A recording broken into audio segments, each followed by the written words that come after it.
3 decades later, Tennessee just set an execution date for Christa Pike. She was 18 when a Knoxville murder made her the youngest woman on the state's death row. In 1995, prosecutors said Pike and her boyfriend, Tadaryl Shipp, lured fellow Job Corps student Colleen Slemmer off campus, and the attack that followed was brutal. Investigators described a carved pentagram and a skull fragment taken as a grisly souvenir. Pike was convicted in 1996 of murder and conspiracy, while Shipp received life with the possibility of parole, and a third participant cooperated. Her case never faded because appeals raised hard questions about youth, trauma, and untreated mental illness. Years later, a prison incident, an attempted strangling of another inmate, added 25 years to her time.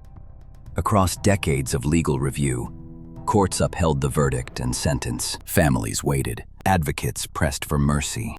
Then, in October 2025, the state's High Court scheduled 4 executions for 2026, including Pike's. If it happens, she would be the first woman executed in Tennessee in more than 2 centuries. Her date is set for September 30th, 2026, though protocol challenges and litigation could still change the timeline.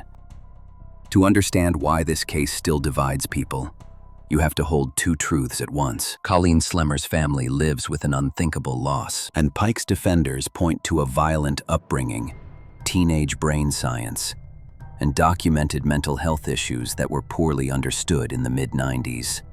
What's not in dispute is the cruelty of the crime and the years of hearings that followed. What remains unresolved is whether the state should end Pike's life, now that it finally can.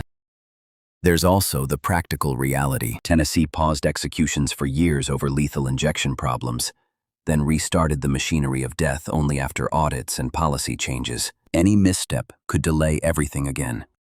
So here we are, at the edge of a historic first, with a calendar date circled in red and arguments as fierce as ever. Some call it justice delayed, finally delivered. Others call it a failure to account for who Pike was when this started. We'll keep tracking every motion, appeal, and protocol update as the date approaches. What do you believe justice looks like in this case, and why?